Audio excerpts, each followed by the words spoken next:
Yeah, that's when I heard. Hey, Okay, sorry, power went out. Welcome back. Castle Valley doesn't have these problems, do they? Oh, yeah, right. Never. Castle Valley had it every fiber now. Castle Valley has better internet than Moab does.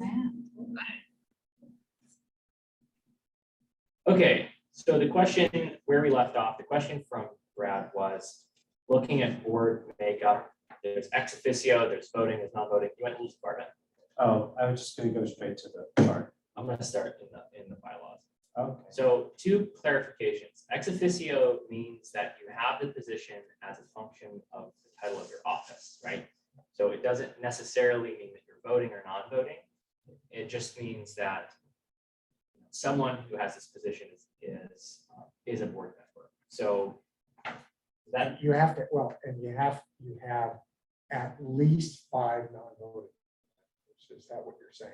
And So- you have 7 here, which is fine. yeah, so exactly. So let's just go through this. So everyone that's under this ex officio heading is representing an office of some kind. Right. Now, most of those are non-voting except for 2. So Lacey is representing the Chamber of Commerce in an ex officio capacity, is a voting member. And Kelly, who is representing the Utah Department of Workforce Services, is ex officio, but is a voting. Is it? Okay, And I then- was just confused. yeah. about that. And so mainly what's important there is that they don't go through the application and appointment process. No, Right. I understand. Yeah, and then so then we have 5 voting and appointed members of the public, 3 who are private sector representatives and 2 who are members of the public who live in the county. So August, Yeah, are you saying that that means that those members are voted on to be part of the board, or that they don't have a vote on the board? I was confused by that as well. so are you talking about the appointed members? Well, does that mean, voting or non-voting, does that mean you don't have a vote when we're voting on something, or what? Yeah, so voting means, if I'm a voting member, it means that when it comes time to approve meeting minutes or take action, disperse money, you have a vote. And if you're appointed, it means that the county commission has to approve your presence on the board. Whereas if you're ex officio, we basically defer to whoever is in that office or that agency to appoint someone, but it doesn't have to be approved by the county commission. August, for example. But we don't vote, but we shouldn't have voted to approve the minutes? Yeah, so we will only note the voting members who were eligible to vote. Yeah, so exactly. So myself, Jasmine, Elisa, Mary, we are non-voting members. Okay. But Lacey, Rob, Brad, all voting members. And so there's 3 voting members who we need to appoint still. That I'll go over. So the state code states that the board has to include a member of a municipality that is within the county. Correct. It is not explicit about whether that member, whether the required members are voting or non-voting. Yeah. But I would assume that they would be voting, just. And so, and it seems like Yeah. Jasmine is voting, but this states that it's one non-voting municipality elected official. So that was confusing to me. Yeah, no, that's a good point. So Halen here is mentioning that part of the requirement of the board is completing the statutory obligation to advise on the Roman grant program. And the statute says that you just have to have the following members, but they don't say that it be voting or not. I think what was guiding Hoover's deciding to be voting or non-voting was kind of who's providing an advisory capacity versus who kind of should have like a vote on these issues. And that's kind of where that's how we ended up where we ended up. But I can see how if there's a statutory concern there that says that.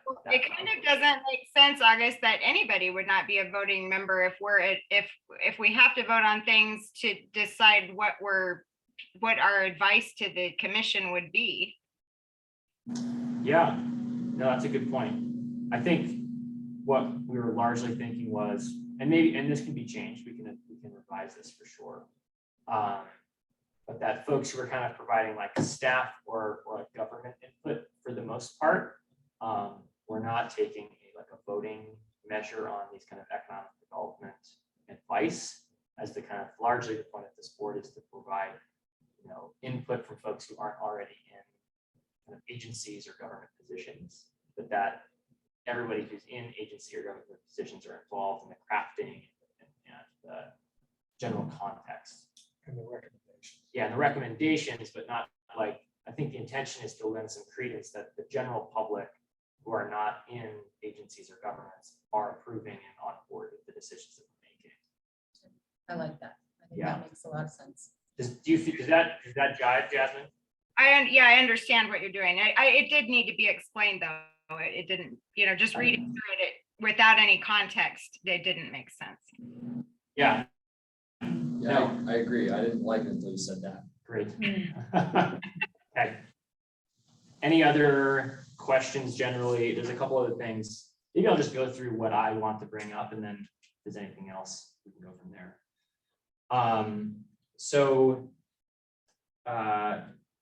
In terms of what's actually in the whereases of the resolution, identifying what are the goals of the body. We kept basically everything from the original Economic Development Advisory Board bylaws that are focused on more or less just taking what's out of the state rural county grant program, making that happen, and adding some of the whereas paragraphs from the original Economic Diversification Board to make sure that that mission is captured. And it's roughly divided. Ben, if you scroll up a little bit here.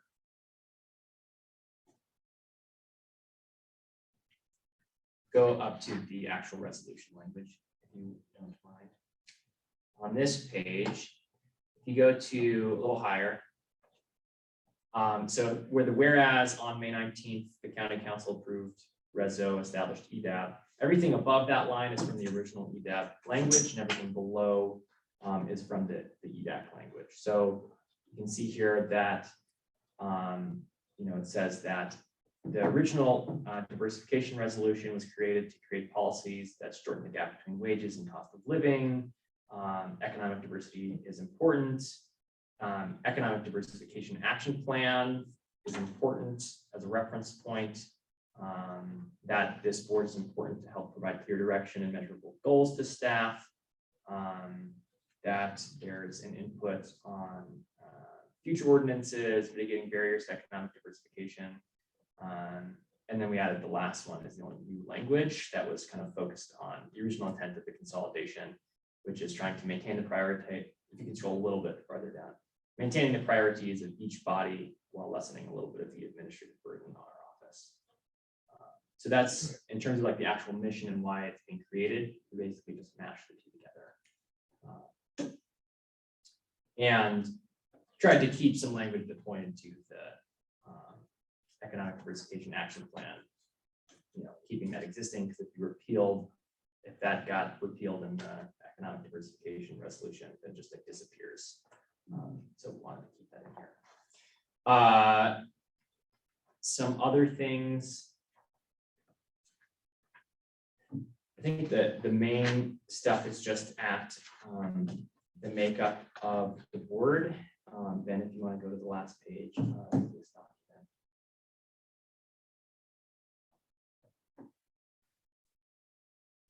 So we have, this is just having who's actually representing. So to represent the county, we have Mary McGann. City of Moab wasn't in the original language, but we wanted to have Carly on this board. And because Jasmine has been, continued and ongoing supporter, we added or kept this kind of general representative from the municipality and the county, so that we're able to have both Carly and Jasmine continuing to participate on the board. We kept the workforce development representative element, moved her to ex officio, so she used to have to go through the appointment process, but as we need to have workforce development representative in statute, we just moved that from an appointed position to an ex officio position. Brad is continuing in his role as a private sector representative. With his position, the term ends at the end of this year, so we'll have to go through the appointment process renewal at the end of this year. We have 2 new vacant positions for private sector representative. And those, all of the new ones we had expired at the end of 2023. And I'll speak to that process shortly. Member of the public who lives in the county, Rob is continuing in that position. With the term that expires at the end of this year that we can review at the end of the year if Rob wants to participate. The only thing that's on here is that Leanna has agreed to kind of swap spots representing USU with Megan. So Megan's going to be the USU representative. Chamber of Commerce representative Lacey's going to continue to represent that position. We added a member of the public who lives in the county and pulled out the planning commission chair position, as this body is kind of being a little less heavy on the planning commission side of things. So that means that Emily Campbell, who was really involved in the diversification body, currently doesn't have a slot, but I'm going to encourage her to apply for this member of the public who lives in the county position. But because it was appointed, we didn't want to just say that we're going to put this person in this slot because we like her. But encourage her to go through the process and have that open to the public, and that anybody can apply for that position. I think it's worth mentioning she is applying, she's running for county commission. And so not wanting to just put that out there as this person we want on here. So anyway, that's a future conversation. And then lastly, 2 more ex officio, keeping a Grand County Planning and Zoning staff representation, which Elisa is filling, and then director for the economic development department. So what that means is that we have 3 vacant positions, and the process is that we advertise those. At the next meeting, we will have interviews, or we can call a special session for just those interviews. And then we'll make a recommendation, and the commission will consider that recommendation. So point being is that we're trying to get some more diverse representation from the private sector on this board. So if you know of people you think would be interested, encourage them to apply. But I'm not going to dwell on that too much today. Can I just add Yeah. on this? There was to me, there was a little bit of confusion. There was discussion that the terms are 2 years. And then it appears to me, and it's fine if that's how it's to be interpreted, at the end of 2 years, either people need to reapply, the board can be self-appointing, but there's nothing about that, because that happens a lot. Correct. That people get self-appointed, but there's usually a limit, right? You can self-appoint to maybe 6 years total, and then you got to take a break for 2 years or whatever. And so it was a little vague as to exactly how you wanted that to go. If it's as straightforward as you're off in 2 years, great. If you're interested in coming back, then reapply, right? And that's the policy of how it's done. But that was a little unclear. Okay. And then there was a statement about new board members, I think are undergoing some training, but they're only going to be on for a year. And then they're reviewed again or something to that effect. Okay. And there's some language to that I was going like, what's this year business If when you they're a can 2-year? flag that language, it will just missed it.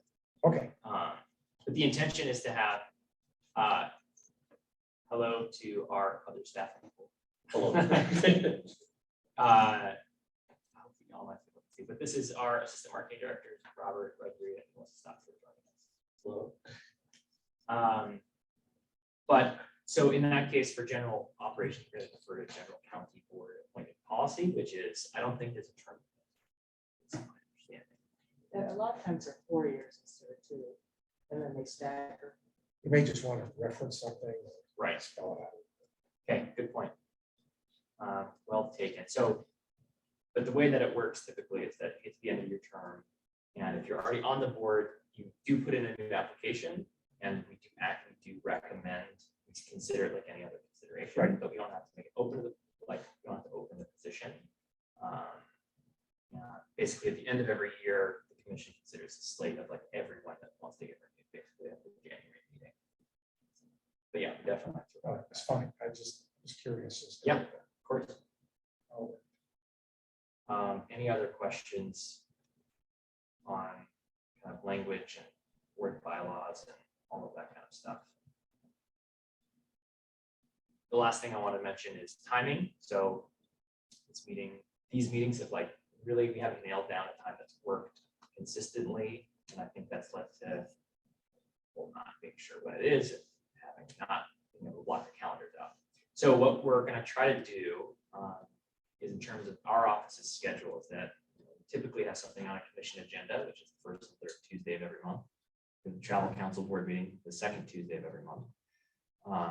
And so we would go for the fourth Tuesday of every month for this body, but there's a UMTRA tailings meeting at that time. So we're thinking of moving it, which Mary is on, I should say.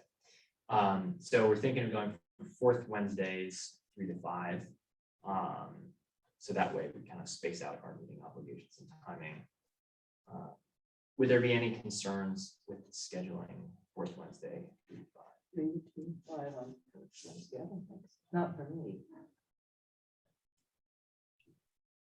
I'm at another job until 4 on Wednesdays, but I could potentially make it work, probably especially after this year when that job might change. Okay. We could do it fourth Tuesdays. We would just lose Mary 4 meetings out of the year because of the UMTRA meetings, but I don't want to Say schedule it's, over yeah, it's, that is the same time too. at the same time, but it's quarterly instead of monthly. But The our office- Tuesday, what time on Tuesday? I'm sorry. we were considering either, 3 to 5 Tuesday or Wednesday on the 4th. Because the Tuesday is also county commission every other. But Well, not this on the would be- 4th, that's the first. Oh, day. sorry, yeah, on the So we're 4th. trying to slot our 2 board meetings basically between the county commission and the I see, sorry. I wasn't paying attention. Jasmine, would you be comfortable if Jasmine, if you're the only conflict for the fourth Wednesday, would you be comfortable if you could attend the first hour of that meeting and then, Yeah, I'm fine with Wednesdays, and that would be better than trying to finagle it into a Tuesday for me. any other concerns? So that's what it's gonna be. Unless I hear otherwise. So the next meeting would be Next meeting would be June 23rd. 20, is that right?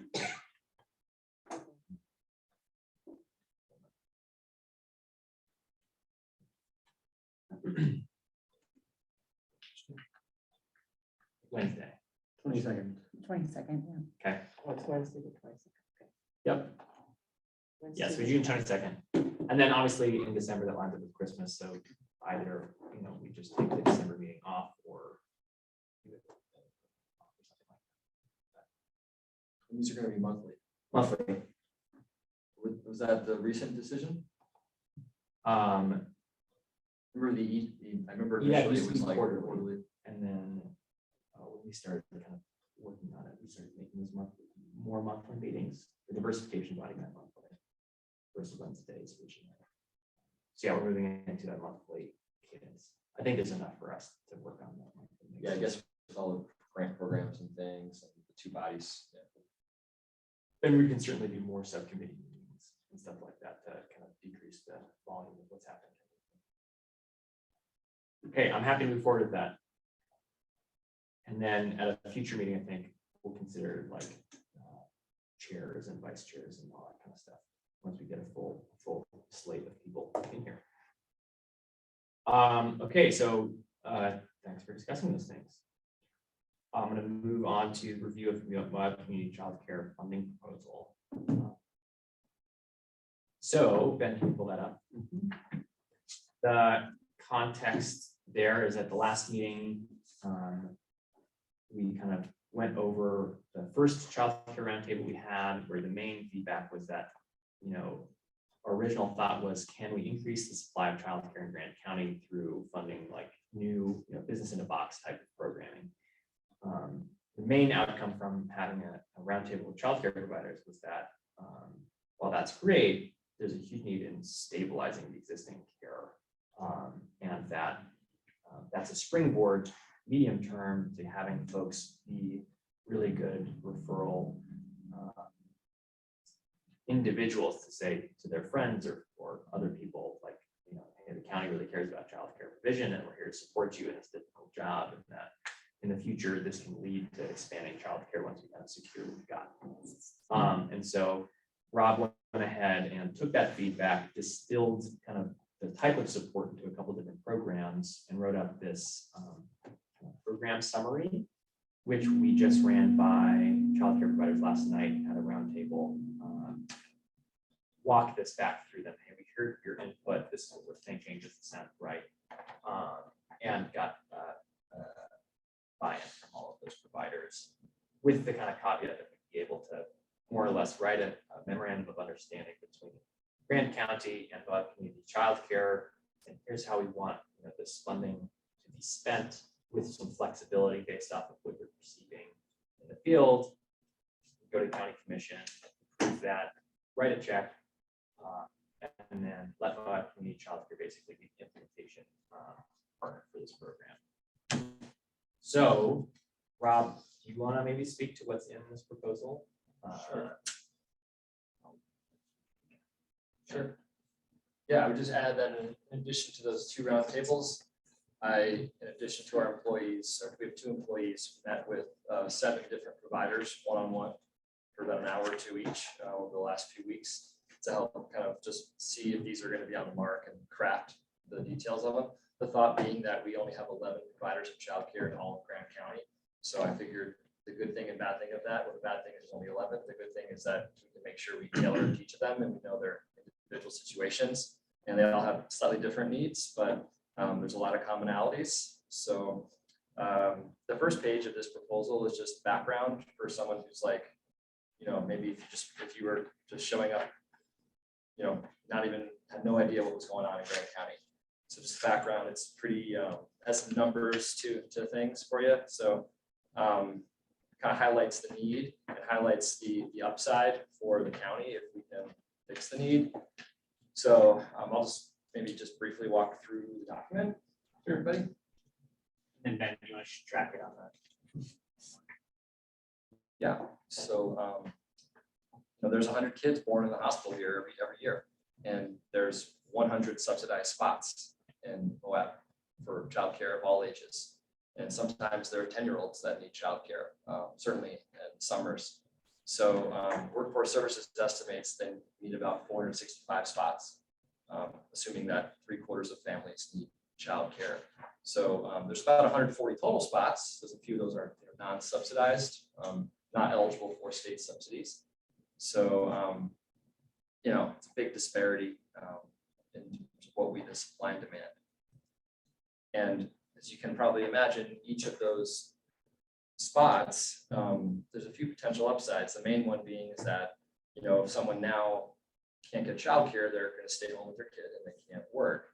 If they could get childcare, then they can go and work. And, so the amount of money, maybe you're talking about with that, if all the need was met, you might have another 200 families, 200 individuals who would be working in Grant County that maybe aren't right now. So that could be at $40,000 a year, that could be $8 million, and certainly we all know that there's a big workforce shortage as well in the county. So this definitely relates to that. In addition, there's benefit because it's through the state office. There's a federal program that the state administers where subsidies come to licensed providers. So the issue is that there just aren't enough licensed providers in town. So a lot of families who are eligible for subsidies aren't able to receive them because they have nowhere to take their children. It's very easy to qualify currently for the subsidies. Essentially, it's set at 85% of Utah's median income, which is high relative to Grant County. So it's for a family of 4, that's $73,000 less. And then you qualify for currently $750 a month for your 3-year-old, let's say, to go to daycare. So if all those 300 spots were filled, that's another several $1 million that would be coming to Grant County from this federal program. So that's kind of what got me excited about this whole thing, was that it seems hard, and it is going to be difficult, but there's some low-hanging fruit in terms of that money from the federal program. So digging into this issue, we realized that, it'd be great. We need to really expand the number of providers in town. But, if we focus all our energy on getting new providers, we might be short-sighted, and maybe it might be easier to lose an existing provider than to gain a new provider. And when we talked with them, we realized that, yes, there were a number of them that seemed pretty stressed out at their wits' end. There was a quote last night from the roundtable where one said something to the effect of, before I was kind of like thinking I might want to quit, but now I'm thinking, it seems like it's a good time to be in childcare in Moab because of these programs that we talked with her about, which is pretty cool. She specifically said that she felt like she was stuck in the prison of like, provision because it's her home, it's her workplace, it's chaos, and that even before you created any program, just having 2 meetings and saying this is something I care about. Yeah, she's flipped. Like, I'm burnt out to like I'm actually feeling like. Yeah, that's surprising Wow. too. She's actually pretty. I didn't realize that even last night, and I met with her before. She's a very happy, outgoing person. She had just convinced her husband. They're in the process of actually doubling the capacity of their center. So while we are focused on the existing people, there are several different opportunities to increase supply, and we're at a very low base. So I think we actually will see a significant % increase in supply 12 months from now. She convinced her husband to quit his job, and then they're doubling their capacity, which hasn't happened yet, renovating their basement. That's just one example. And he worked for 12 years at Umdra doing. That's the change. The other things that might not be intuitive to everyone is that the money is actually pretty good here for providers. Some providers are not doing well with the money because they're in some ways, there's only like one I'm thinking of that has really low ratio. The cost, so that makes the hard for her to bring home much money. She earns less than $60,000 a year for sure. There are other providers though, the way the math works is, a provider with 8 children can make $85,000 a year in their home, and they're essentially no expenses. They're living in their home anyways, and they're just working for themselves. So the surprising thing was that they don't necessarily need like a check, or they need subsidies. What they need is that the job is a very kind of binary hard job, like you're in or you're out, and it's 50 hours a week or more. One provider works 5 in the morning to 5 at night. Those are the hours. So she does that because a lot of them have very big hearts, and they say, well, there's a family who needs me to come at 5 if he drops his kid off. I think it's Umdra too. Like I think he works somewhere at weird hours for that. So what they need though is, the job is difficult. It's difficult to hire additional people because it's one person, so you have to now double. It's like, I've used this analogy. Someone see if it works. It's like, we have kids 1 at a time, but like dogs have kids 6 at a time, right? That's why we spay and neuter dogs a lot. It's like you can't grow your dog supply in small amounts, like you let them have 1 dog at a time. Like, this is probably a bad analogy. I shouldn't. I get excited trying to think of a funny analogy. It's great. But I think what you're trying to say is that the business inherently doesn't scale well. Correct. Because it scales in bumps. Yeah. It's not Right. It's a smooth. step function. You add 1 more child and you go over your capacity, and well, you can't hire anybody, but now you're strung out, right? Yes. And you really need another 8, not just 1. Exactly. So it doesn't scale. There's problems with scaling. And as I read through what you're proposing, you would, not using that language though, but that's what you're addressing. How do we help them scale their businesses so that they can provide more capacity? That's what this proposal is about. So Rob, you want to dive into the program? Yeah, sure. So that's the background. Here, there's some newer members here, I guess. Maybe this wasn't too redundant. So main program will be a program that we're kind of just, our working name seems to work well, is Helping Hands, very kind of generic, used before in other worlds. But the idea is that kind of going with this issue is that every single person's main issue was it'd be great to have an extra pair of hands once in a while. They would even pay for it if it was like a structured thing. It's hard to hire people part-time and to get them to come, So the idea is that we would do that for them.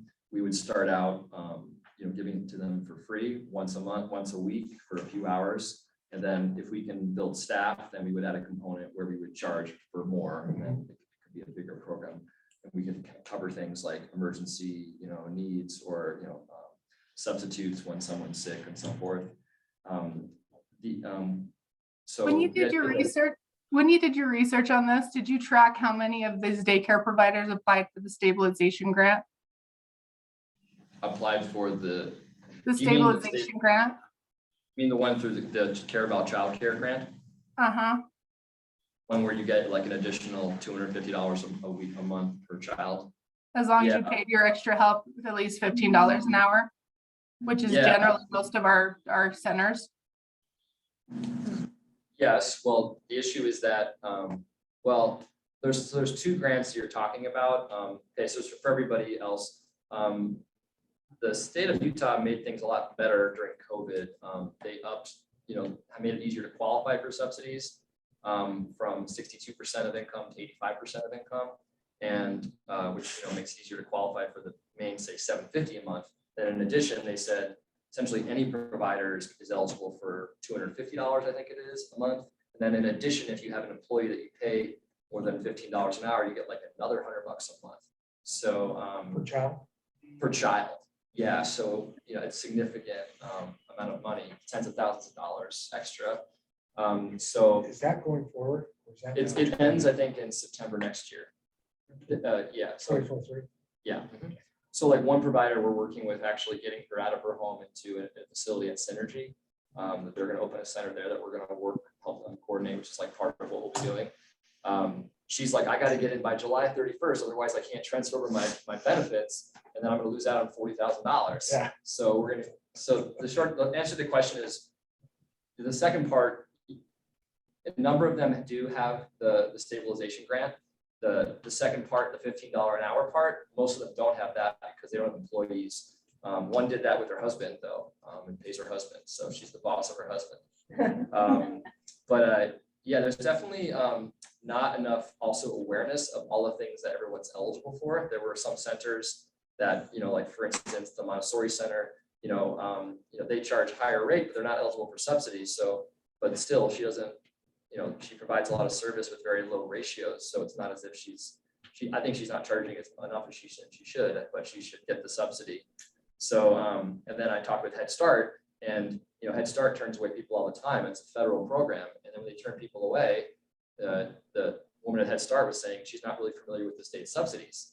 So the people are just leaving all like crying and sad, and they actually would qualify for the state subsidies. So there's definitely what do you call it? Like a best practices learning that will happen by bringing everybody together. Like last night at the roundtable, someone was asking about, should I be a sole proprietor or an LLC? And someone, who should I be my accountant? And someone's like, oh, I use Larson and I do this.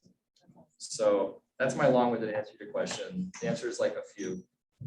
Okay.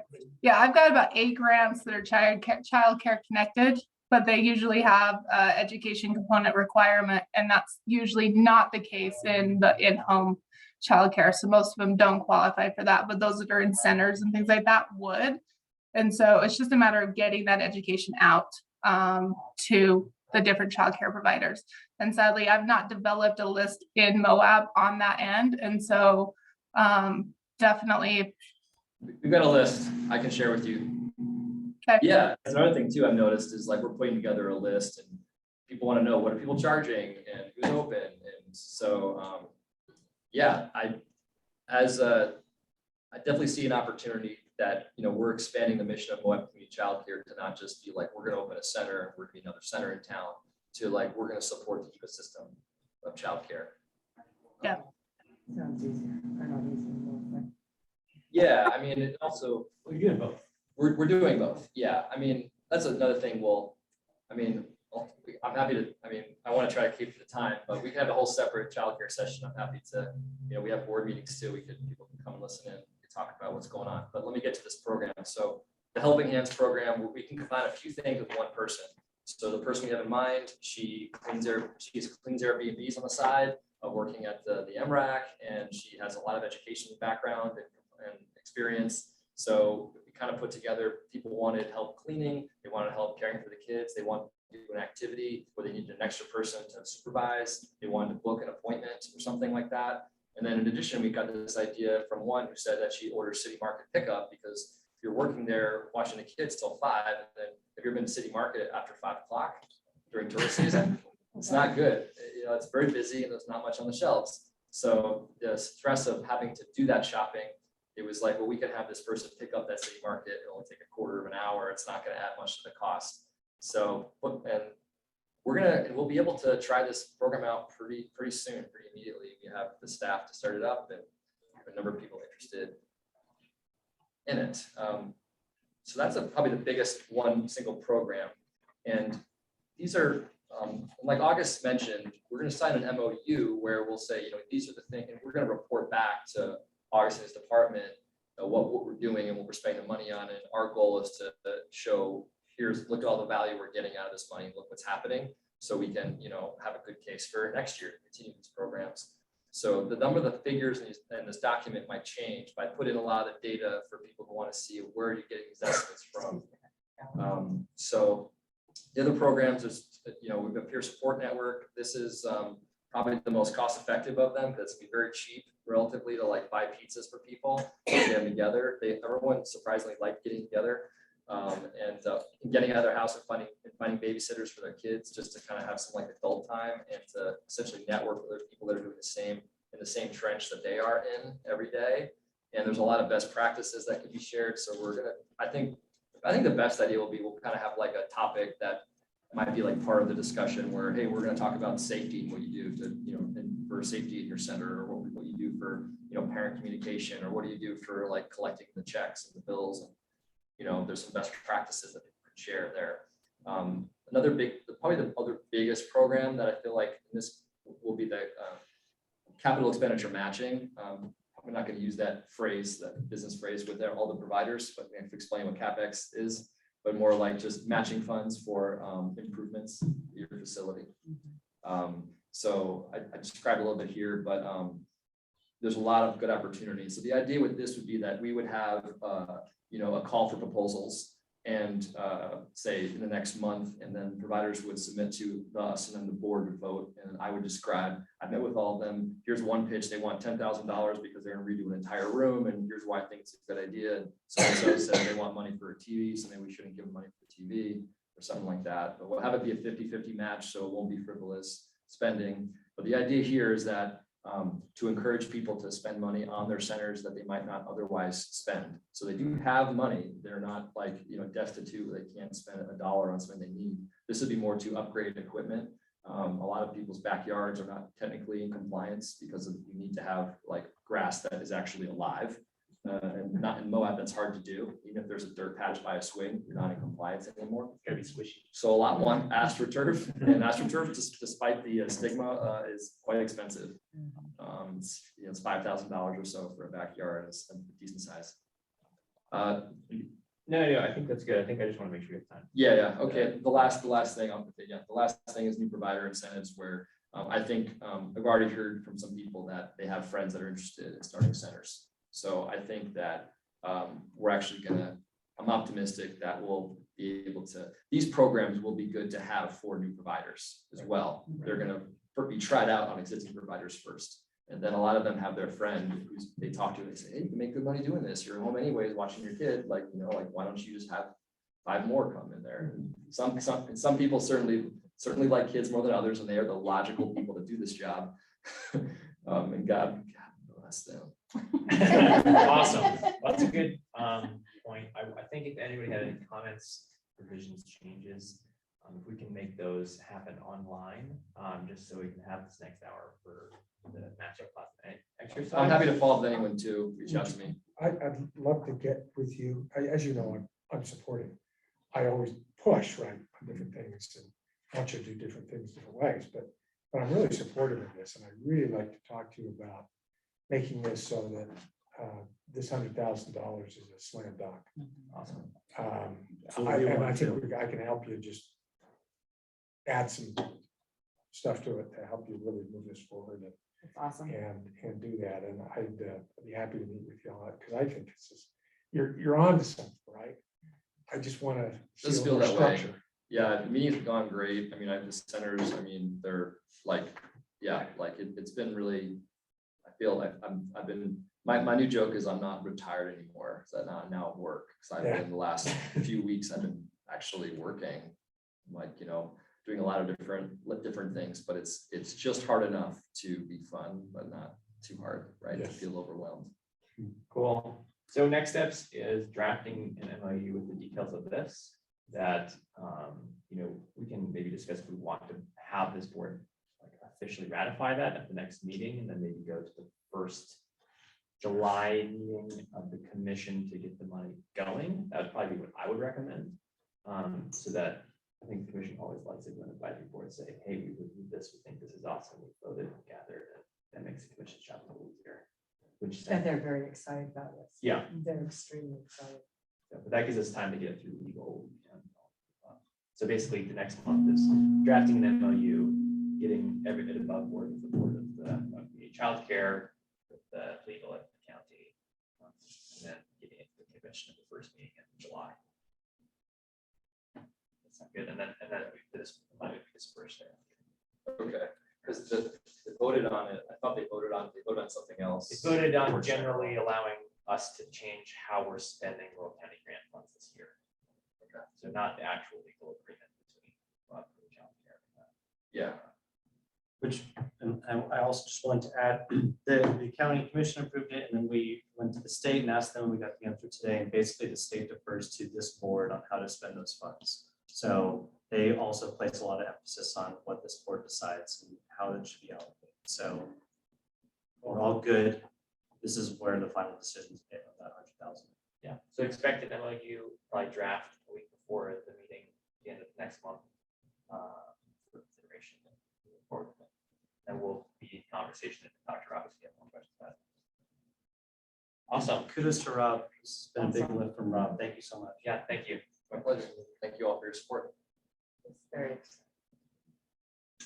Okay, I want to turn the time over to Noah for this workshop. We have a hard cutoff at 5 because senior citizens have a date with a movie on the screen in the other room. Well, if the juices are still flowing, we can just get rid of the TV, because you brought that awesome board with you. I know, it's old school. I You know, love old used to working in rural communities without internet. Things have changed over the past couple of Yeah, years. except but 30 minutes ago. I should say that Megan didn't have to go, and that Emily Campbell here as a member of the public and not a member of the board at the moment is in the meeting. I don't know if I clarified that to Emily, so that's news to you, Emily. We can talk about it later. By talking about childcare, they're talking about. Did you want me to open share house anything? for the Christmas walkouts today. I didn't email it to you. That was Yeah, your shout out. It's so, whatever- At it's whatever is 5:30 easiest for they're you. having a program, but, yeah, it's Yes. been open for 26 years. Yeah, everybody can take one. There's more than enough. So Just take one of each and then I'll send it, email this. It's, for kids who Or are. if I put it in the chat. can you share Perfect. it? Do you want me to share it with everyone here? Or just put it on the screen? On the screen's fine and then. Yeah. 3 different organizations now. Kristen did. National organization. State. Yeah, They're like slightly And divergent. What's starting at 4:30 and then at 5:30 is the program. Are you gonna go at 30 minutes? No, I have, I won't go to mine because I'm gonna speak at the program, but. Well, I have a hard rule about not going into it by the day of, so. Well, you know, I'm really upset that they. I have plans. I have plans. It looks great. That's fine. And if I don't, I'll get some. I know, that was even told back. What is this today? What's it, 5? Never. Christmas box now I'm free. starting at The 4:30. Oh. provides emergency childcare relief. I've seen them parked. I think they're doing some, they did some renovations. in it. The gentleman, Okay, perfect. that it's named after Richard Paul Evans, who wrote the book Christmas Monster House. Will be there, some band, I don't know. Well, Moabs, there's probably about 3 bands it could be. No, I think that, I bet they came from Salt Lake, probably. Yeah. Ah, importing Oh, geez, music. I love I it. mean, when they opened it up, Lauren Hatch came down to Moab about 5 or 6 times. She was real good.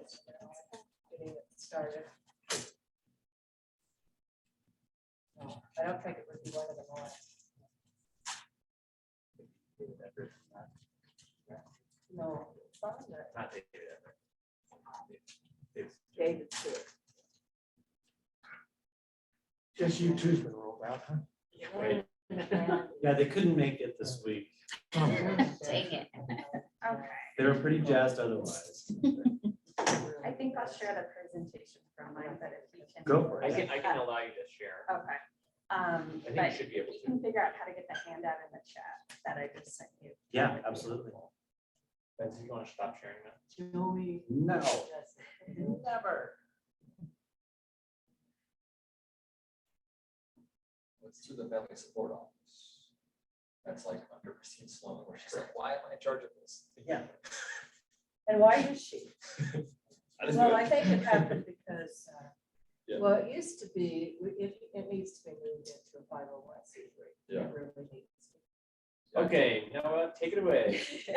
Yeah, so thank you all so much for letting me sit in today. I will have to say that the childcare thing is really interesting to me because we have a lot of communities who are looking at this issue, and a lot of times it's let's pay for a new childcare center. And I think the idea of helping your existing childcare centers expand is probably far more efficient and cost effective. So I learned something today that I can share with my coworkers. So thank you all.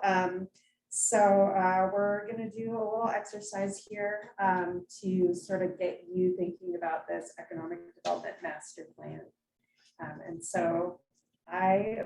A little bit about me. So I work for RCAC, which is Rural Community Assistance Corporation. We're based out of West Sacramento, California. The nonprofit was founded, a while ago now, 1978. And we provide training, technical assistance, financial resources, and advocacy for rural communities across the Western United States. So we say Colorado West. We also work in Alaska and Hawaii. So our areas of focus are really all things community development. So environmental infrastructure, so your drinking water, wastewater, affordable housing, which I think we currently are working in Grand County with affordable housing providers. And then my team is economic development, which was started probably in about 2014. So one of the newer programs, but in doing, environmental infrastructure and housing, there was this need that came up for economic development, especially in rural communities that lost their major industry, usually, mining or forestry or something along those lines, right? And so again, my name's Noah. I'm based out of San Francisco, California, but I work all over the Western United States, but first time in Utah. So I am super excited. Not first time visiting, but first time working. So we're gonna jump straight into it. So you all should have this handout in front of you, and I apologize if you're joining virtually. I still haven't gotten it. If you send something to me. But don't mean to throw you off. No, it's okay.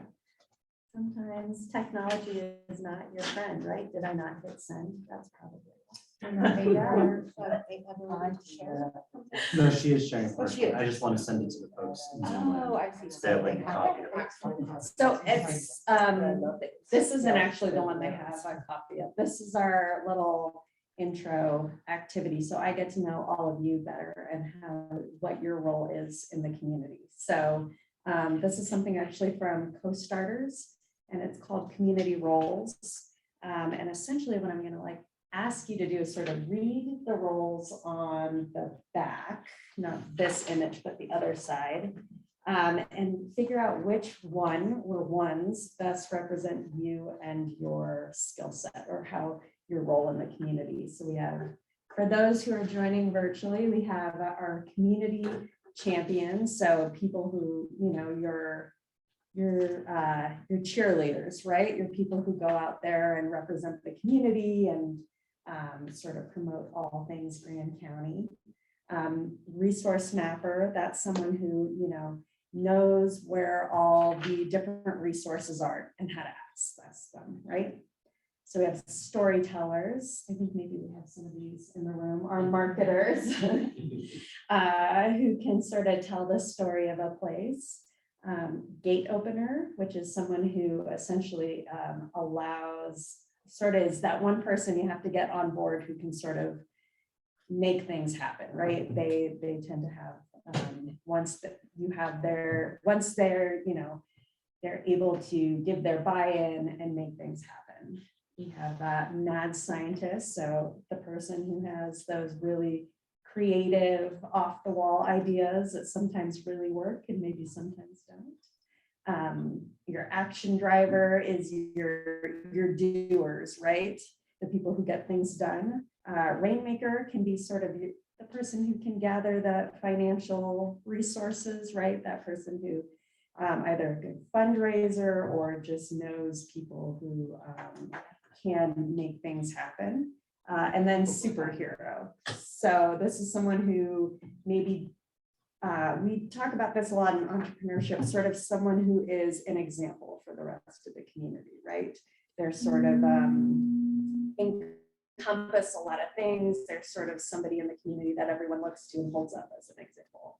So you're going to read them. Oh, then rather than actually having you sort of on yourselves, you're going to read them and then you're going to talk to your neighbor and tell them which one you are and why, and then they're on behalf of you to the rest of the group. Does that make sense? Yeah, we'll give you like 5 minutes. Is that, maybe if you are sitting next to someone you know really well, go find a new friend. If you don't want to get up, that's fine too. It's late in the day, everyone's tired. So, okay, go for it. For the online people, should I try to? I just sent it to them. Right, but for the talking to each other too. Oh, you might have to present yourself. It's just Jasmine and Emily. So they can chat.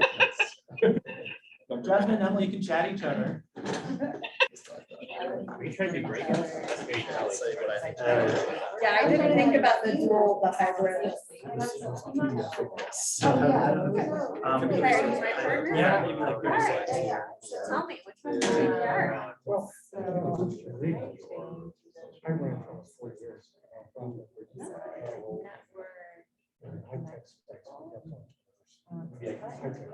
I'm gonna go resource management. I think for myself, They're kind of like a lot of skills, like it's just not properly. I would So never. we're just picking one. Yeah.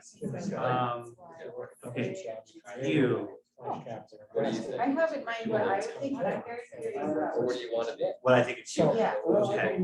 I am thinking, let's see. Yeah. I've done every one of these. I think Matt's. appreciate that. And let's see here. I feel like I just like, I feel like some of these I just don't like, and I feel like I'd like to be. Figure out which Can I ones. think you? To say like to I don't know if I can do that, I like. think I'd be good at that, but like, something's not as good as like I talk to With that, of these things, what's gonna be- But I was thinking that was my word because I do have like. Yeah. I think, yeah, I probably do that too much in some ways where Probably. one is actually. Yeah. Bring her I like with that. me sometimes. Oh, yeah. Okay, can stop. you tell me what to do. So I was definitely thinking like, resource. Yeah, I'm like, let me just do it. Like, Yeah, just like. yeah, I'm not gonna ask you questions, but. What am I thinking about? What am I doing? And I don't know, but I don't know. That might not be. I'd say I'm there. Yeah, no, I feel like I I'm think. community champion. I was related to. Okay, interesting. Just getting other people into childcare right now. It's like, that's- Otherwise, I think, let's see, I think the way I I think visualize I'm myself, also like. I also think mine's very. That's how I see myself. myself. And then for a second one, it's somewhere between resource management. So I feel like I'd like to be. Yeah, I think I mean, Yeah. Yeah. and here's my thing, is I think that like, one of the ways I think of you is that like this planning commission. So- what's your- No, the- Okay, right. Right. You gotta have- Okay, you guys have one more minute, so. Excellent. So I would switch. And take John's time on it. And, Yeah. still in those understandable things. And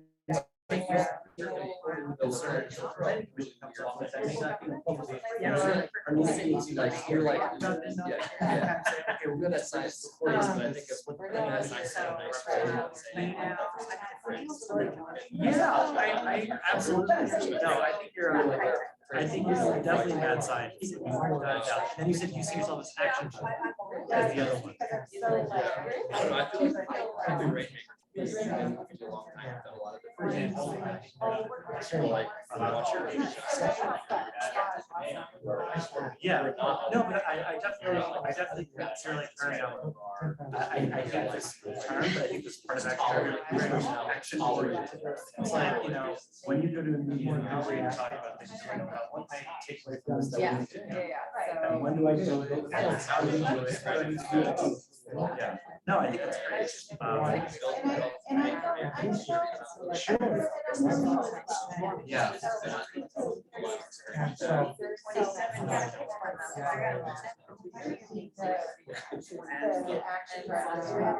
I definitely.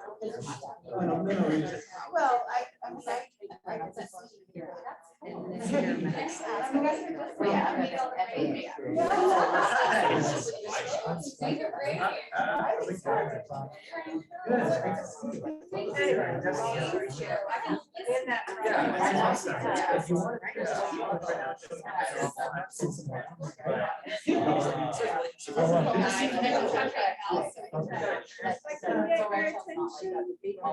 Okay.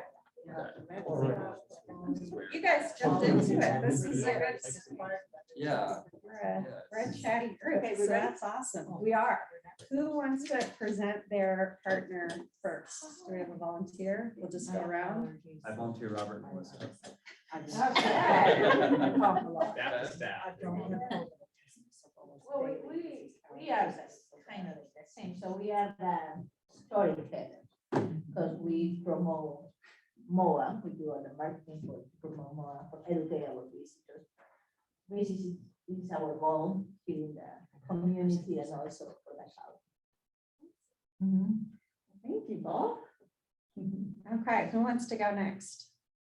And I think it has to go back to you. Yeah, yeah, I could do Call them that. out. Okay, so assessing Elisa over here, the first thing I came up with, which she wholeheartedly agreed with, was a mad scientist. And I definitely think that's true because whenever I'm in meetings with her, she is always thinking about not just, you know, the conceptual aspects of things, but how do we take this from up here and put it on the ground and start running with it? And that's not always clear, especially me personally in the planning and zoning world. I actually say nothing is clear. So I love when Elisa talks about things because then I start to understand it. And that kind of brought me to, I said that her second trait was a community champion. She thought it was action driver. I think that there's some congruity there, but I still think it's community champion just because I think that Elisa does a great job working with her office, the planning commission, and the community at large, and sort of distilling lofty ideas into ways that we can understand, and then kind of in the other direction, taking the community's input and making real policy. And I just think that whenever we have more than one of those groups at the table, she's always this this like very natural intermediary, just making sure that everyone understands each other, is being heard, and that, you know, we come away with something that A, is actionable, and B, is everyone feels that their interests are being represented. So I think you're great then. Oh, thank you. You're Yeah. so kind. No. Flattering. So I think when I was thinking about Ben, and I don't know Ben as well in his role, but when we've been in meetings together and just kind of chatting outside of the workplace or, you know, in the hallway or whatever. Yes. the halls. So my first thought was resource mapper, just because he's such a, and storyteller. So I was kind of combining those because he's got that natural, friendly networking vibe.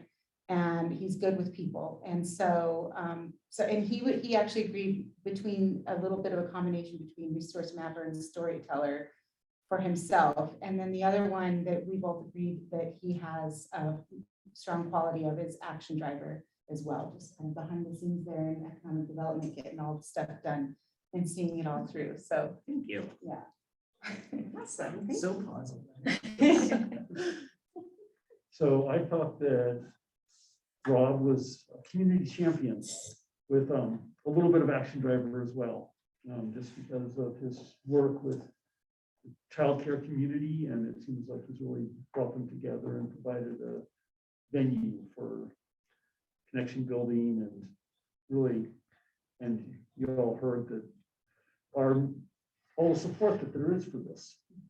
And we've known this for years, and it's really great to see someone stepping up and actually making those connections and putting it in a way that makes it happen. So it's both the relationship building and with results orientation.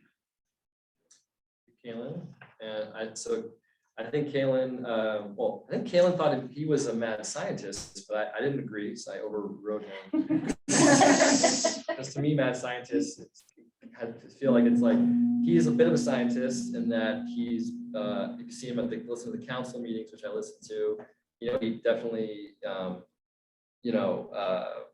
is in the weeds and the numbers and is very insightful and a bit of I think of myself a little like this too, like a head in a jar kind of thing, like just like a pulsing brain, just like without legs or something. Like, not even living, like sometimes just like thinking in a weird way. But anyway, so I think it's cool. But I think he's a rainmaker because he's been in town 30 years. He literally built and developed the community that I built the house in, Mulberry Grove, which everyone loves that community. It says a lot about it. And just, I feel like when I've been in meetings like this or see him around different things, everyone's like, oh, Kalen's here. And they're like, I mean, he doesn't talk as much as I talk. So then when he speaks, they listen. It's like counsel and advice, whereas I just dilute everything I say a lot. So yeah, he's been on the city council for, 6 years and now 30. So yeah, rainmaker. And one day I hope to be one. Thanks. I have to introduce myself. I'm sorry, I was listening. I'm Emily Campbell. I have to say what I am on the spot. All right. I don't know. I think probably mad scientist. That was the one that stuck out when I was hearing this. Ben shaking his head. Yes, confirmation. Mad. Lisa and I were good company. Well, thanks for joining. Yeah, sorry, I was not able to be here first. Oh, that's fine. We came up with 2 for August. Mad scientist, because he is creating this job. I mean, this is a brand new job that he's kind of creating because the focus has gone off of just promoting tourism, but to what we're doing now, this economic development, which is so exciting. And the community is really backing him. So the department, the travel council is no longer, the community embraces the travel council much more than it was in the past. But he's also a community champion because he's working really hard with relationship building. We saw that a lot with the economic development conference that you had, and just how he's getting so much more involvement with the Chamber of Commerce and just everything that he's creating these in ways so that he can become a resource mapper. So he's kind of in that direction. So we're very fortunate we have August on the team. Thanks, Mary. So Mary is a rainmaking superhero. As someone who has been a tireless public servant for Grand County for a lifetime, and who has gone out of the community to the federal government, to state government to represent our area. When I call state or federal representatives and I say I'm involved, they're like, oh, I know Mary McCann, you can say hi to her. And has, specifically when it comes to the UMTRA project, like literally made the federal government to make it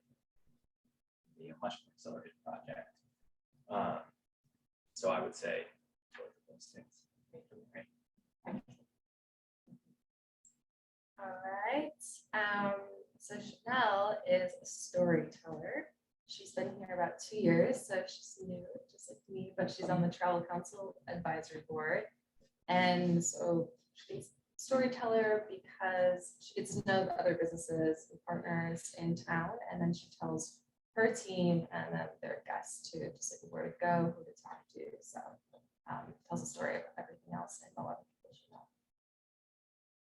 And then Jenny is a resource mapper, but also a gate opener. So she's really about networking and connecting with people. She's new to the area as well, about a year on the Travel Council board with me, but she's a great resource for all of the community where she's always out there. She's engaged and she commits to lots of different events and activities that I've seen her at, which is really cool. So she does a great job with that.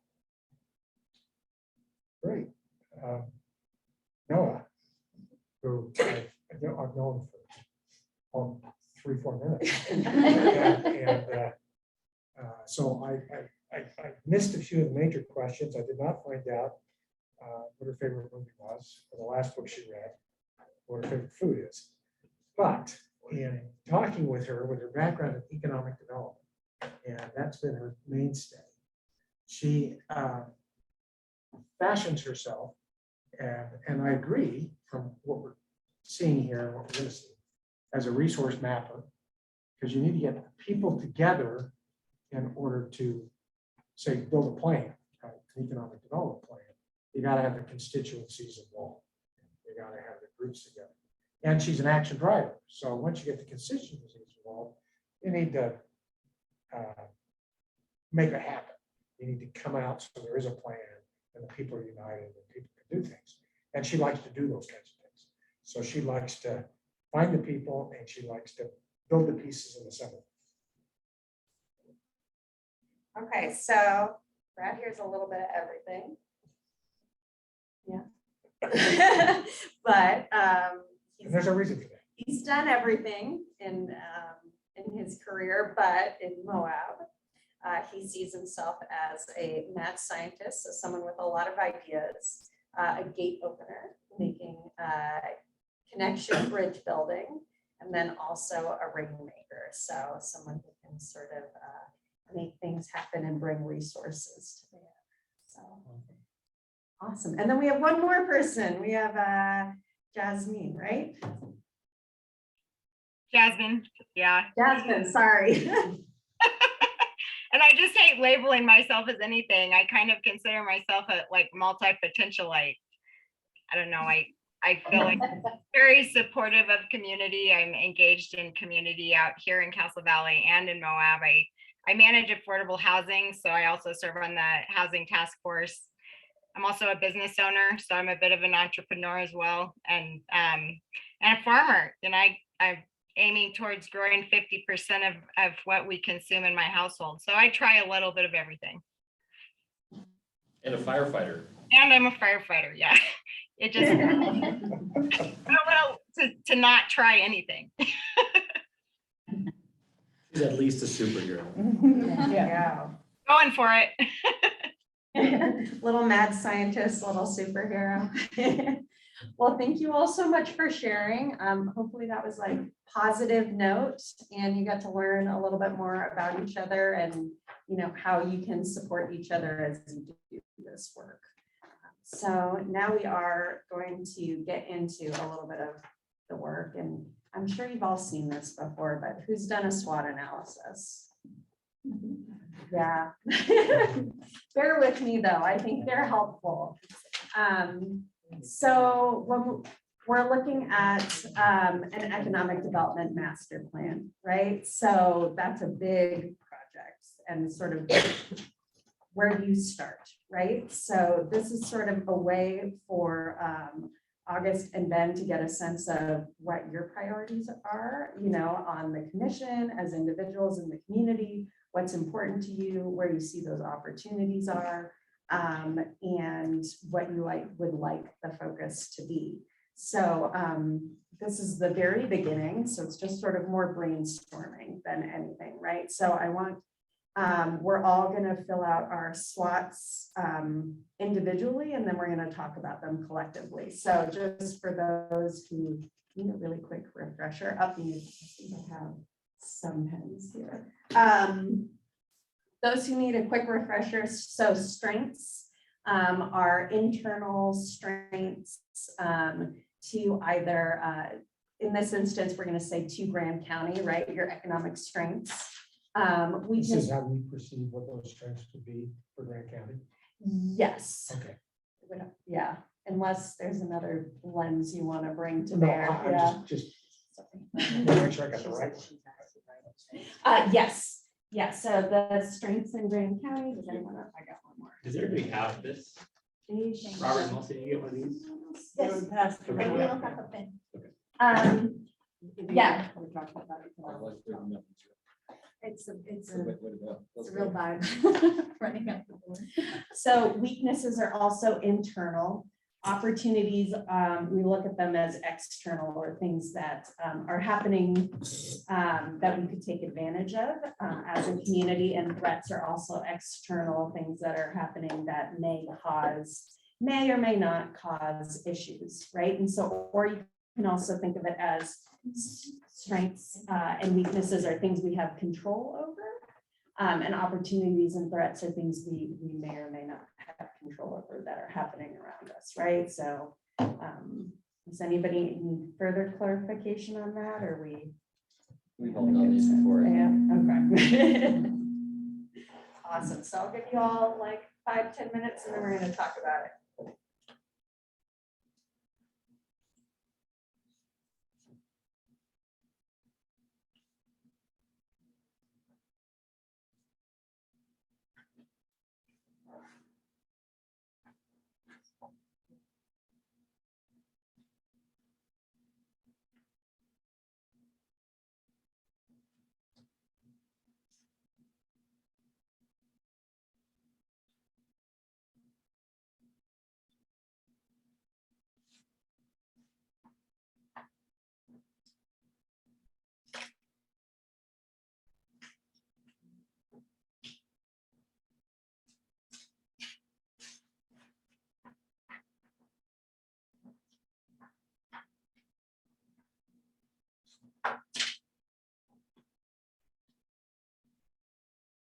I predict the weaknesses might be the biggest column for everybody. What do you think? I don't know.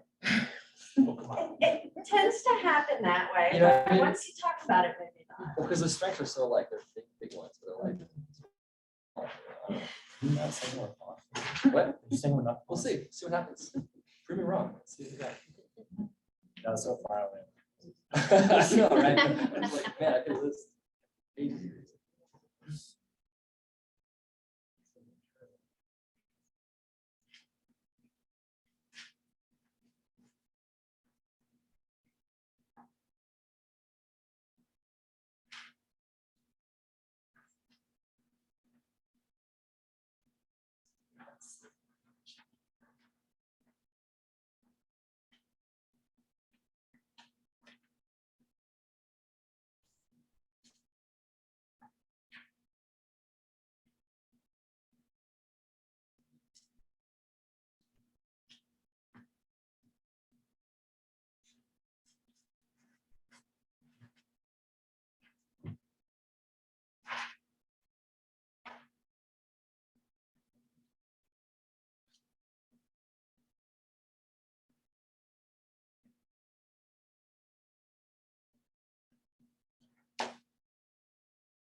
Most of your guys' meetings aren't like this, huh?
furiously writing, so I'll give it a few more minutes.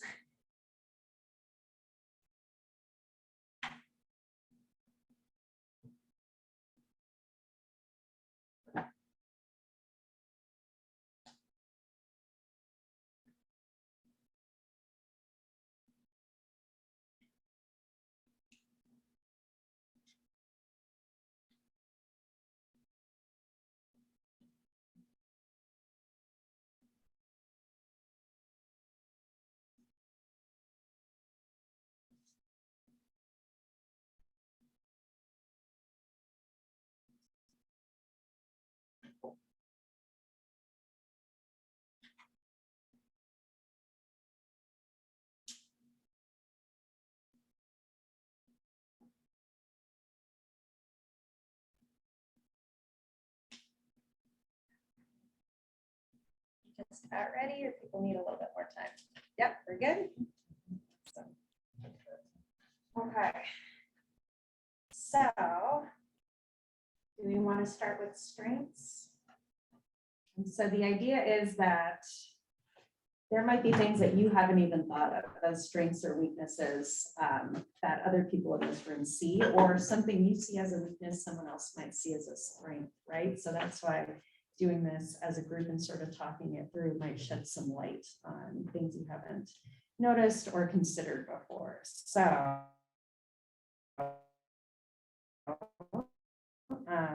you guys are already discussing, share what you. Okay, so for us, we think it will be that tourism is strong, well established.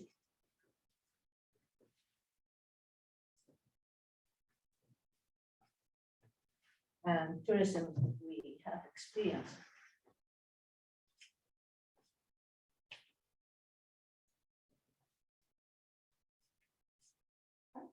Yeah. Anybody want to add to that one? Yeah, Great community, great community. in terms of like, you want to live here. That's people my that- number one too, actually. The people that live here are engaged and interesting and all of The diversity. and have different opinions on how things should be. Yeah, very diverse. I added to similar notes that there is a sort of cohesion around the challenges we face, even where there's disagreement elsewhere. We know what the challenging points are, although we might not have the same solution. Might not have the same solutions. Right. Yeah, I feel actually the cohesion more than the like diversity of opinions, because I maybe come from New York City, like, but it just feels like everybody, we all kind of have a lot of, everybody like, a lot of people have a lot of overlap with their hobbies and interests, why they're here, and what we see the challenges are. You have to work to be here and want to be here. to Yeah, work here. yeah, like this was like an intentional, we didn't just like, and most people were not grown up here for the whole life, most people moved here on purpose, right? People live here intentionally. Yeah. There's That's the also wrong reason. very entrepreneurial community, as well as a very strong advocacy, altruism, donor community, both of which can be great strengths. Just our entrepreneurship. Yeah, I wrote lots of nonprofits. There We are have the most nonprofits. in the country. Wisdom and Number one in that. yeah, we have one of the highest nonprofit per capita. If only we had like a nonprofit hotel chain initially. Right. That outcompete all the other for-profit hotel chains. I literally have Now, thought now, about and that. that, talking 501c3s or businesses that just don't make any money. Because there's a lot of those. Yeah, too. it's like- What's a nonprofit I think- grocery store, though? So I We would have a add to USU.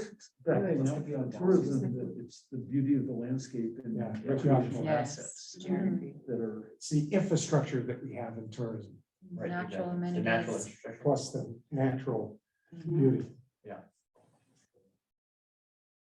I also think our aquifer Yeah, is I a have strength. that, Yeah. Yeah, that we have the LaSalle Mountains Mhm. and we're in a desert. We have a much better aquifer than most desert cities. We don't need the river in Colorado to get water. And we gotta be smart.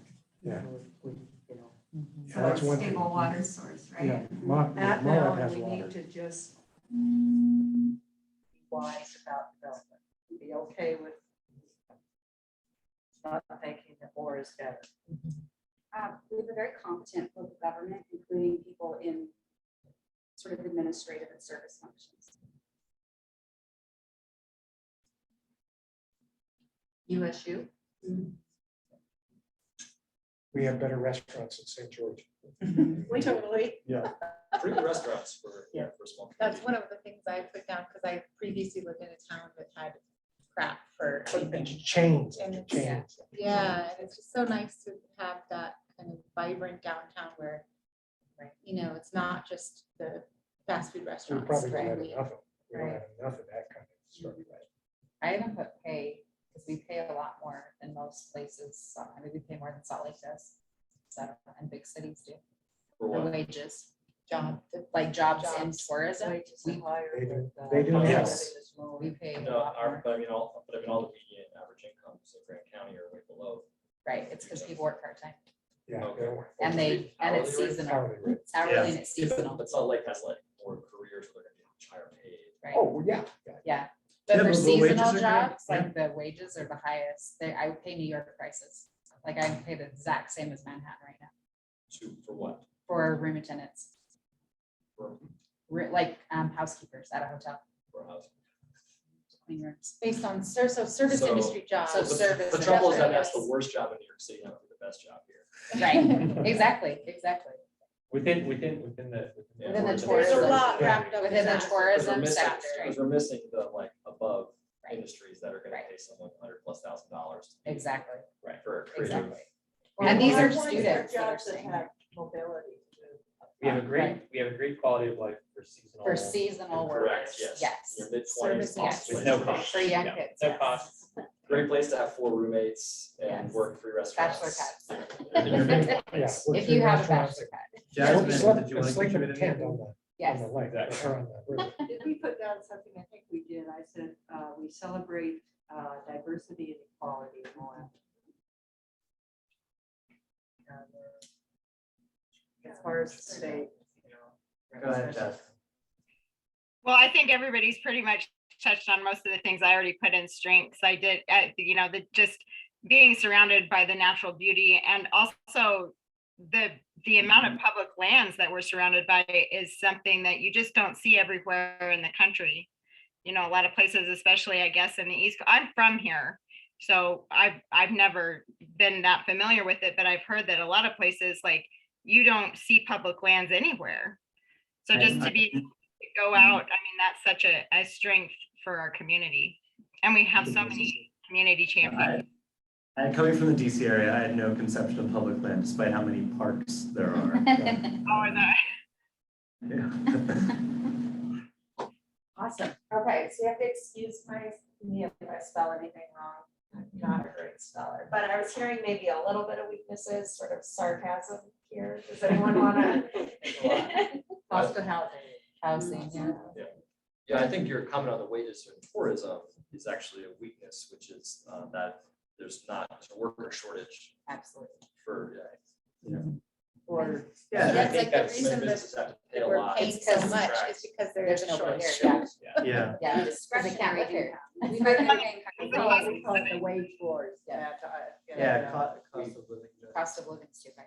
We lack higher skilled jobs. Yes, yes, absolutely. one thing I noted was the supportive services are getting stretched really thin. What are Yes. getting stretched in, Supportive Jen? services. Like So- your electricians and HVAC guys and like all those Absolutely. childcare, you know, all of those things that keep the tourist industry going as well. And then not to mention teachers, the lot we're losing our teachers. They're because they're They can't exiting, afford to live. but they're exiting not just. because Overworked, of low underpaid. hours. I think one of our, They're treated. to also invert something, I think our public lands are become a weakness because they're not, Vail has, everyone, if you want to go to Vail, you spend $200 a day, and our stuff is free. You come rock climb, you mountain bike, you go on the river, you can do all that for free, you can camp, we don't see $1 of that in taxes, and they use the services. So I think the economy here is a lot larger, I mean, the taxable receipts,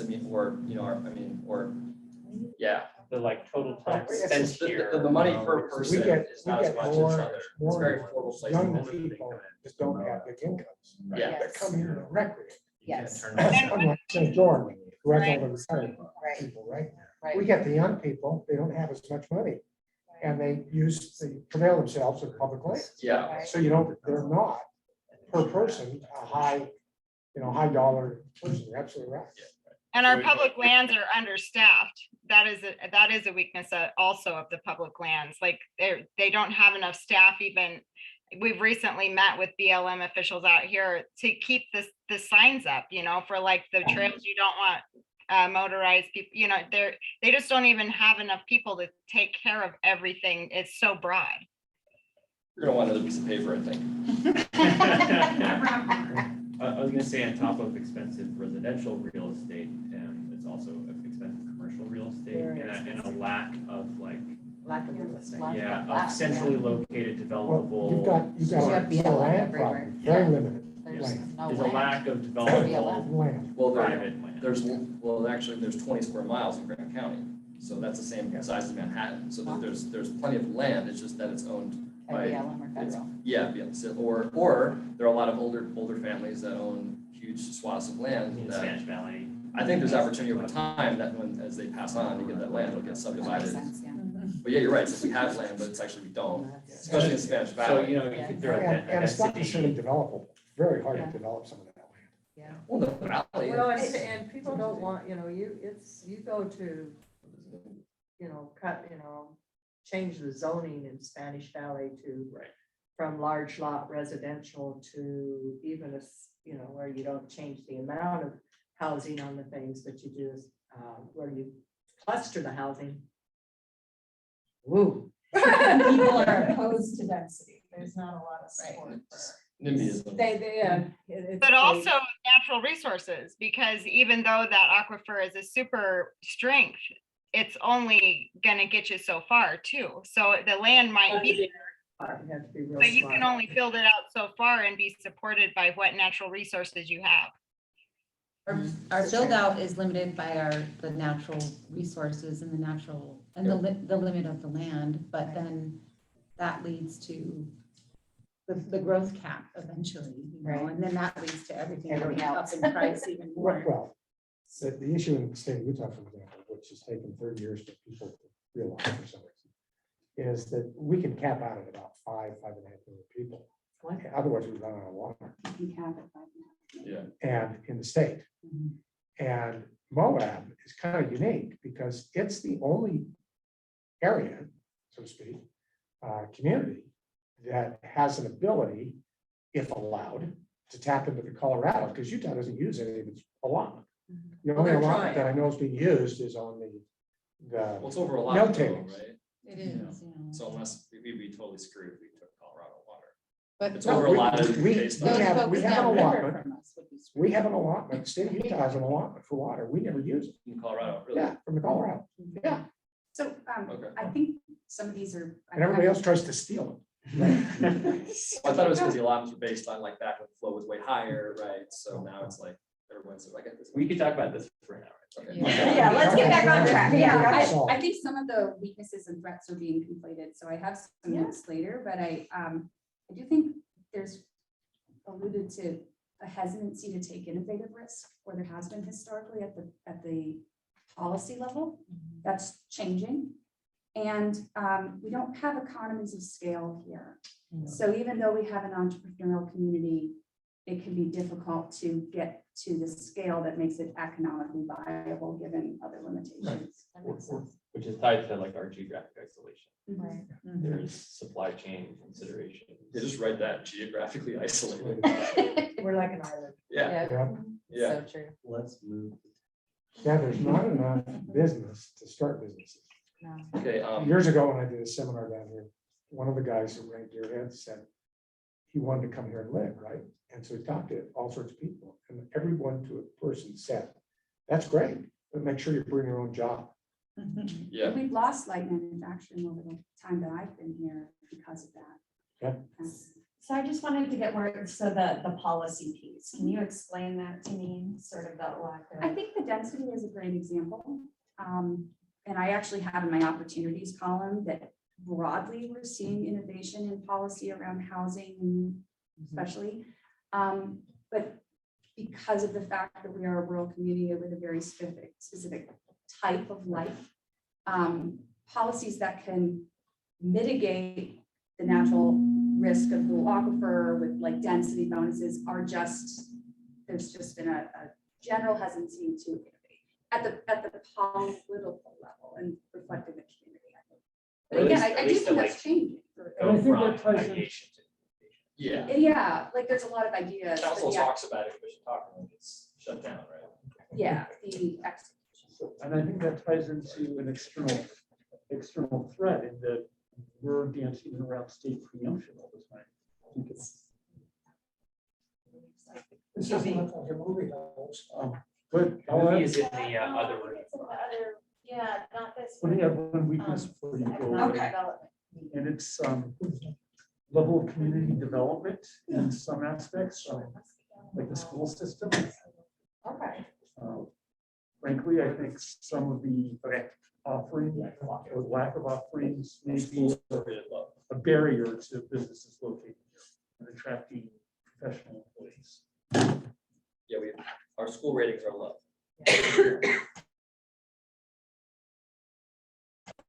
It's worth noting our orientation towards tourism can be a weakness in our ability to diversify in other sectors. I'll add, I don't think we have infrastructure, like our roads or utilities are underinvested in. Those are horrible. One thing is that we're not a home rule state, so any like taxation policy has to go through the state legislature. Yeah, I put on limits on That's how what I we can put as spend a money. biggest That was threat. mine too. State. Okay. Top threat. So Mary, summarize it for me. Top threat. Jasmine, we've lost owl abilities, so if you have something you want to contribute, either shout it or put it in the chat and I'll say it. Yeah, we already have limits on how we can spend tax money. but it could certainly get worse.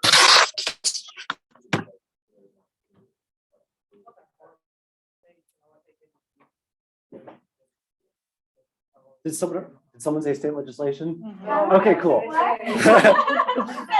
Everybody says, I want to hear, is everybody put state at the top? We wanna create our own state. and go to Government on Congress. government violence needs to end. To summarize, Economic disruptions. What? Economic disruptions. I mean, it's, From what? I don't know, a pandemic, some supply chain issues, I don't know. What pandemic? What do you? We're talking about that. Inflation. People get over Moab. Whatever happened. The pandemic did not impact Utah in terms of employment the way it hit the rest of the country. I mean, Utah, because of how its economy in general is situated, fortunately, all on the Wasatch Front, that carried it through.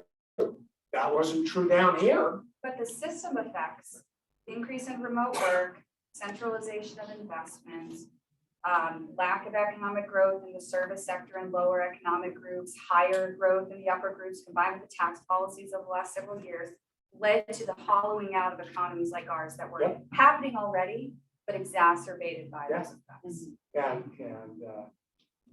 Those are issues. So you have to turn around and say, how do we get back? And one of the things is, we're not well viewed by the state legislature. Oh, you don't, you think? Yeah. They don't like Southeast Utah. Let's just put it Oh, that way. yeah, they don't, yeah, And right. so you gotta figure out. But, how to- yeah, part of the problem is, that, there are people who see money, Grant County as a moneymaker. But they have very little interest in the quality of life for the residents. I'd say, I think we should all, if we all voted Republican in the presidential election, we'd still lose, right? Because it's still gonna be a Republican state anyways. Then they'd think that we were like Republican too. You know what I mean? I kind Well, of, they're celebrating that somebody. You're like, no, Going- it's- What about That story that I know. I think like going off of what Mary said, kind of a broad term, but just like unfettered extraction, just folks who see this place as an opportunity to, extract resources, make a buck and have no presence in the community, sometimes not even physically. I think this word extraction is important because historically it's not just resources, like Right. legitimately extracting from the economic base of our community. Yeah, absolutely. I was gonna say on the opportunity side over there, you have a federal grant money. Coming out right now. I'd say state grant money too, I would say at least for our office. Federal money that is- Yes. Yeah, we now have and those money huge for federal it, because packages are we huge. used to not have money. Now we do. But we- On Brett's, I got a few more. Climate change, Yeah. water uncertainty, because we don't know how much our aquifer has, which is really annoying. So we actually don't grow at all, like our population has grown by 50 people in 10 years. Yeah. So that happened, 10% of that is the sheep family, you know? So, and then there's, I'd say second dark homes would be as well, like. Yeah, it's a threat, because like when we get more flights at the airport, then, you know, we start getting, and people will say, oh, it's cheap here. You can also remote work is. Yeah, I'm not sure if we decide to develop a policy to put a limit of moratorium on second homes, the state would take. Oh, man, no way. Yeah, we would- they take that away from the. So, and what's the other one you said, lack of population growth? Yeah. Around population This growth, place is state. stacked. We have seasonal. Yeah. There's They seasonal. don't- Well, in the same time, in the 10 years, our tourism is doubled, right, at least from 1.5 to 3 million a year. And then we have no population growth because there's no homes, the homes that are being built are the second homes. So And then people I are think leaving, having to leave this. the last census was not accurate at all, because if we hadn't had the pandemic, I think we would have shown growth.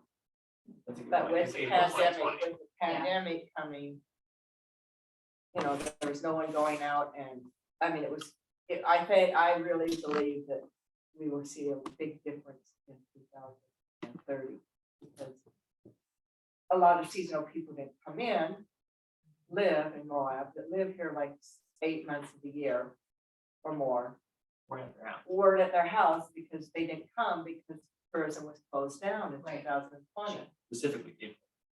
That's actually, Which is when they. that alludes to a weakness, I think, in our control, which is we often fail to see our seasonal residents as residents. There's has not been policy that's been focused on catering to them, and it's harder then for them to move up the economic chain or put them roots here. Sorry, I'm running out of space. I just wrote an essay. How do you turn seasonal residents?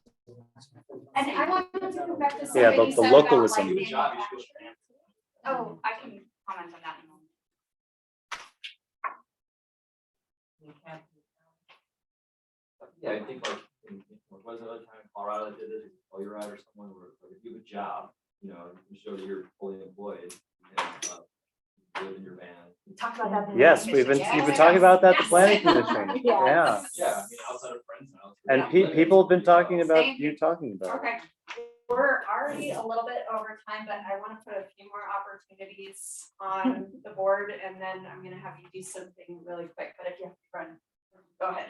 Yeah. So someone said, I think remote working is a threat, which I think is true, but I think flipping that on the other side for an opportunity is opportunities for like workforce upskilling.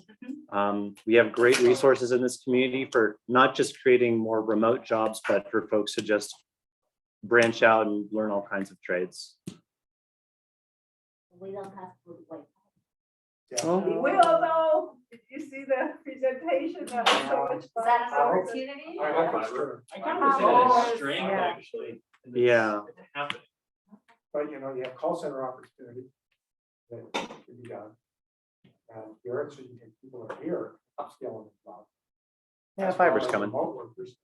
I mean, the West Side Front, tech companies. up there, That's a slam. If you just go and work it, you can get them to move workers. I would say that's an All they need is opportunity. to make sure they have the infrastructure. I've talked to the Wi-Fi. Slippery Slope guys. This is Yeah. your job, right? I would say opportunity like But I encourage you when state's you're done, come to the open fortunate house economic for the position. Christmas The bug fastest house. growing Yeah. state in the country. Yes, Okay. come to the Christmas bug house. Then we're done. But I have one No, opportunity. That's a great. Emily, Okay, 1, 2, go. okay, off-season events. Okay. Okay. We'll do it. Well, for locals. Okay, mine are two bit related. Other areas experiencing similar challenges, so we're not alone in this. And Thanks for there coming. is innovation happening in policy and in solutions such as affordable modular homes. As an example. So collaboration and general innovation around this. Okay. USU Moab and increase flexibility with TRCs. That's not, USU's not the strength. I'm putting it as an opportunity because it's tiny, it's tiny right. Okay, so you can come up here and write more if I miss one, but this is what I've got here. We're already 5 minutes over. So what I'm gonna do is you all get 3 dots. Yeah.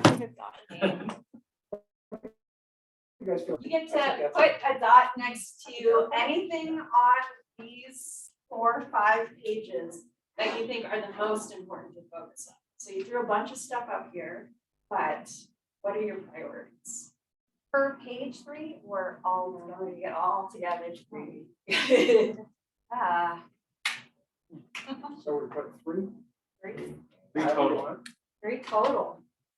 Don't everyone go for weaknesses. Or you can put my dots. I don't want our master plan to be a bummer. If you want to. That's what you undermine. Moab is screwed. 3 dots. Jasmine, On any I know you subject, can't see the really what's wanna been know written, but if you want to chat me what you think is most important, I will do your dots for you. You get 3 dots across all 4 of the categories, not 3 per category, 3 across all the categories. You can tell me what you think is most important for us to consider of all the swatting. It's allowed. It's allowed. I'll look for your chat. Thanks for sticking with us. I mean, education, when I say education, means that our kids finish high school and they leave town because they don't have good education here. I mean, you have this one good school, but they Oh, don't have. college, higher education. Yes, so that would be. So why we our kids leaving our town? You got dots? You got dots? I heard somewhere that like 1 out of 16 graduates like Yeah. finish college or go to college. Grant County, Oh, that's something insane like that. Oh, it didn't. We're not forcing that. Jasmine, where do you want to put your dots? You say 3 to 5 or just 3 total. 3? Is there a topic you want me to mark for you? Get close and happy. It's funny. The mark is not on center Uh-oh. anymore. Oh, it's not on, is it? Mark it on Swanee. I can't hear Yeah, you want to- I already have. her. She's gonna She's gonna chat it? Yeah, she's gonna put it in the chat. Okay. Thank you. Yeah, thank you.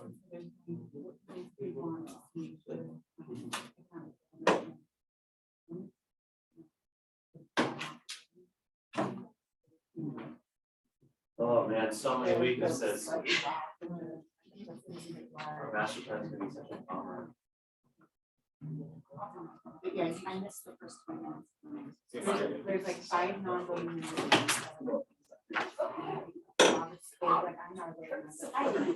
Yeah, no, we're done. Thank you so much. No, this was great. Would you? Okay, Jasmine.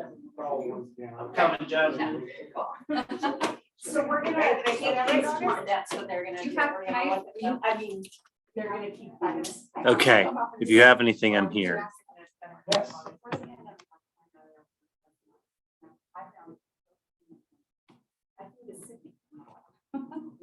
Moab to Denver, Denver to Houston to, we gotta work on brainstorming. I know,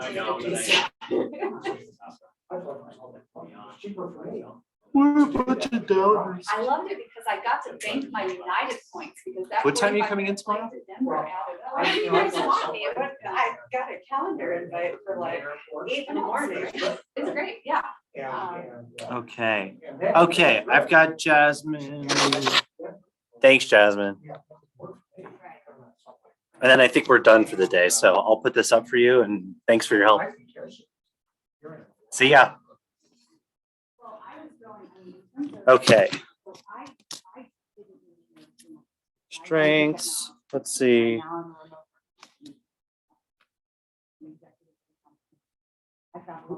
Noah, is there any final comments? Oh, it's a startup. I work for Banger, but I Probably, work and there are- for some, Right. I've been for a while. Feels like we kind of ran over and people sort of Yeah. threw it out, so. Just wanting for the sake of the You know, meeting, there are limitations to relying on that. People I talked to them about sound like or just like oxygen the online training, there's limitations to recording. that. meeting, Oh, But there is all that also a stuff. huge opportunity. Like a- The problem I'm is gonna it adjourn it, can't but just be a that's remote. Yes, business, I they'll think take we're the good. house and phone. Like if people get a job and then say, oh, I'm a. As we've got to the end of our, oh, can you mute yourself, Ben? As we've gotten to the end, can you turn off your audio output? As we've gotten to the end of our agenda, I hereby adjourn this meeting. Thank you, everybody, for joining. Yeah, so the idea is how do you